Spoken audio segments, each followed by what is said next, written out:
Olá, meus queridos, sejam muito bem-vindos a mais um vídeo. Vamos à notícia. E sim, esse aqui é um diagnóstico oficial que foi dado pela médica que estava atendendo a Bolsonaro, que até atendeu a Bolsonaro, aliás, explicando o que aconteceu, porque ele, inclusive, teria danificado, não propositalmente, a tornozeleira.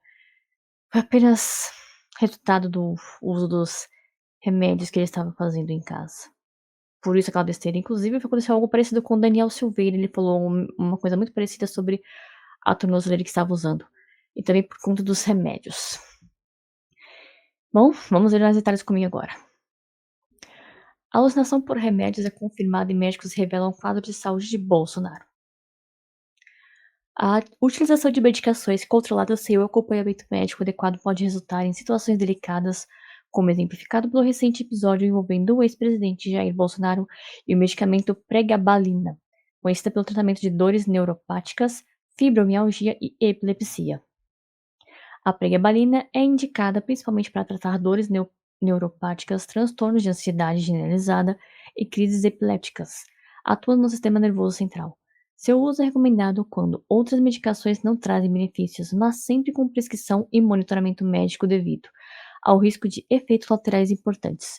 Conforme o relatório elaborado pela equipe médica do ex-presidente, Bolsonaro apresentou episódios de desorientação e alucinações, possivelmente desencadeados pelo uso de pregabalina, administrada sem o conhecimento ou autorização dos profissionais que o acompanhavam.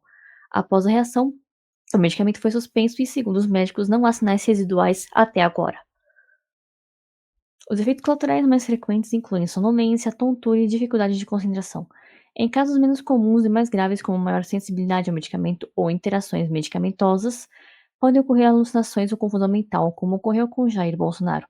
Pessoas com alergia à substância, problemas sinais não controlados ou que fazem uso de outros depressivos do sistema nervoso central devem evitar a pregabalina, isso porque a combinação pode potencializar o efeito sedativo e agravar qualquer comprometimento cognitivo. Sonolência excessiva, tontura e confusão mental, alterações de comportamento e alucinações, risco aumentado ao misturar com álcool ou ansiolíticos. É fundamental reconhecer rapidamente sintomas de alerta para evitar riscos à saúde do paciente. Efeitos como sonolência intensa, confusão, alterações comportamentais e alucinações devem ser prontamente comunicados ao médico responsável. Tais sintomas podem indicar reação medicamentosa ou interação perigosa, exigindo revisão imediata da dose ou a suspensão do uso do remédio, para preservar a segurança do paciente. O uso da pregabalina sem orientação médica, como relatado no caso do ex-presidente, aumenta a probabilidade de efeitos adversos sérios. A administração do medicamento sem o conhecimento dos médicos responsáveis contribuiu para um quadro de confusão mental aguda e alucinações. Como foi que aconteceu com ele? Além disso, interromper abruptamente esse medicamento pode resultar em sintomas de abstinência como ansiedade e irritabilidade, sendo recomendado o desmame gradual ou orientação profissional. Como a pregabalina atua no organismo, ela modula as conexões neurais, ajudando a regular a liberação de substâncias químicas que transmitem dor e ansiedade. A pregabalina pode ser utilizada para depressão, não é indicada especificamente para depressão, foca no tratamento de dores neuropáticas e epilepsia, mas pode ajudar a ansiedade associada. É seguro misturar pregabalina com álcool? Não é recomendado. Os riscos de sedação e prejuízo cognitivo aumentam consideravelmente. Quais sinais indicam reação adversa à pregabalina?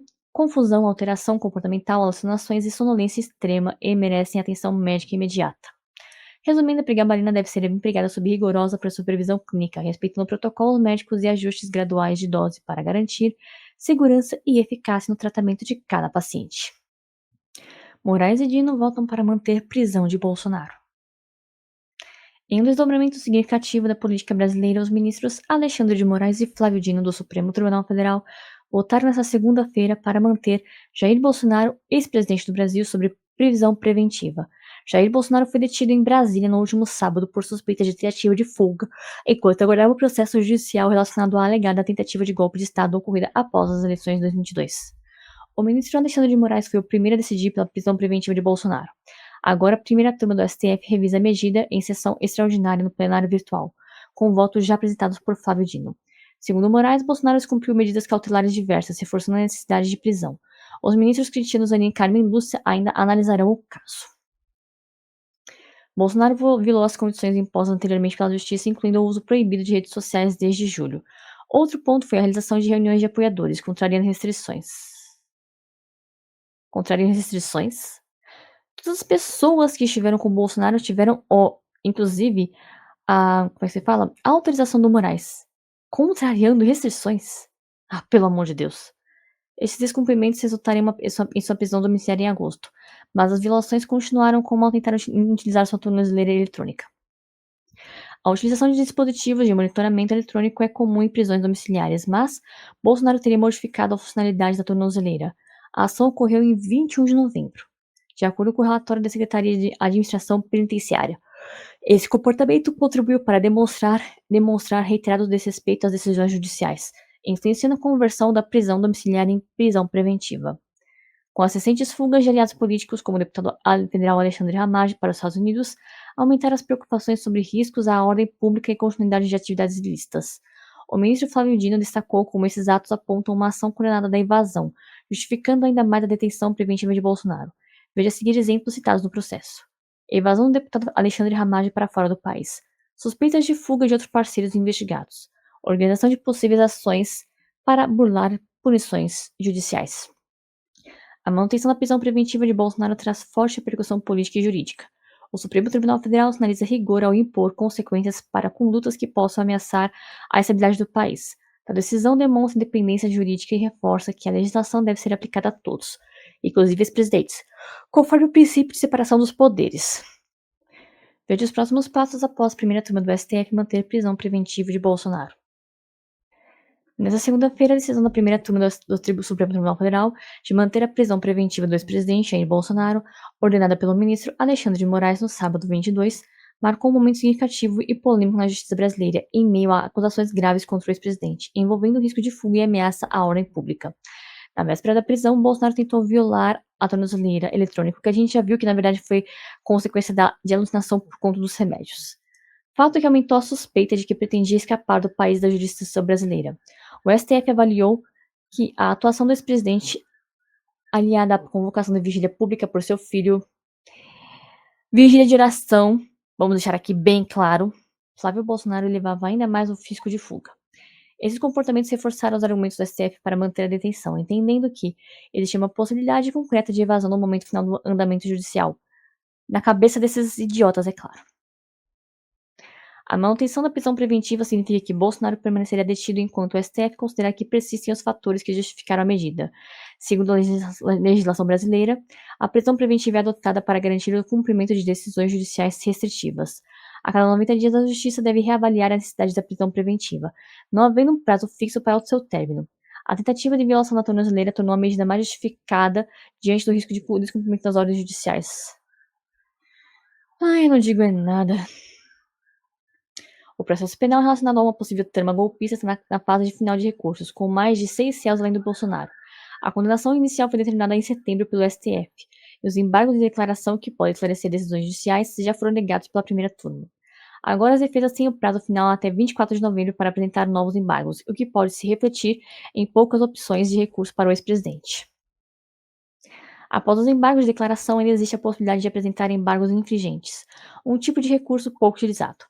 Entretanto, para isso é necessário que pelo menos 2 ministros votem pela absolvição do réu, o que não ocorreu neste caso específico. Por causa dessas restrições processuais, a defesa de Bolsonaro enfrenta sérias dificuldades para reverter a condenação, mantendo restritas as opções jurídicas disponíveis. Os principais pontos sobre os recursos existentes são embargos de declaração, esclarecem dúvidas e pontos obscuros do julgamento. Embargos infringentes só podem ser usados caso haja 2 votos pela absolvição. Execução da sentença ocorre quando todos os recursos se esgotam sem sucesso. O prazo para apresentação de todos os novos recursos encerra-se em 24 de novembro. Se não houver nenhuma mudança substancial neste período, a execução da sentença pode ter início, tornando definitiva a condenação penal do ex-presidente. A reavaliação periódica da prisão preventiva deverá continuar, mas o STF sustenta a custódia diante da gravidade das acusações e do comportamento de Bolsonaro durante todo o processo. O tribunal tem reforçado que tentativas de abalar a democracia terão resposta rigorosa no país. Ah, sei, a oração agora é perigosa para o país. O STF é simplesmente uma piada. Piada. A mensagem misteriosa enviada por Michele a Bolsonaro. O incidente envolvendo o ex-presidente Jair Bolsonaro e um bilhete carinhoso enviado por sua esposa, Michele Bolsonaro, atraiu grande interesse público, especialmente devido à sua recusa em consumir as refeições fornecidas na Superintendência da Polícia Federal, onde está desde o último sábado.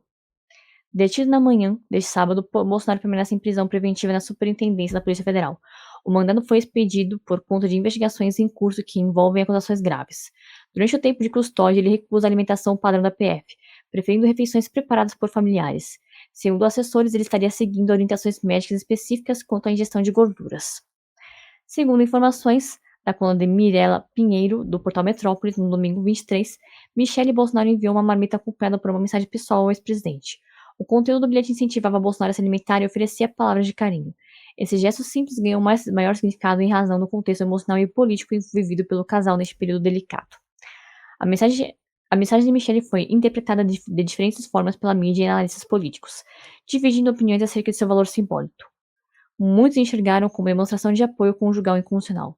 As principais leituras feitas sobre o gesto de Michele incluem solidariedade familiar expressa em público, tentativa de fortalecer a moral do ex-presidente, gestão da imagem pública em meio à crise política. A prisão preventiva de Bolsonaro é resultado de investigações conduzidas por ministros como Alexandre de Moraes, Flávio Dino e Cristina Zanin. Todos queridinhos do Lulis, não esqueçamos disso. Que votaram pela manutenção da custódia. A audiência de custódia confirmou sua detenção. O julgamento definitivo ainda não ocorreu, e Bolsonaro permanece em uma sala especial da PF, enquanto aguarda o desfecho do processo legal.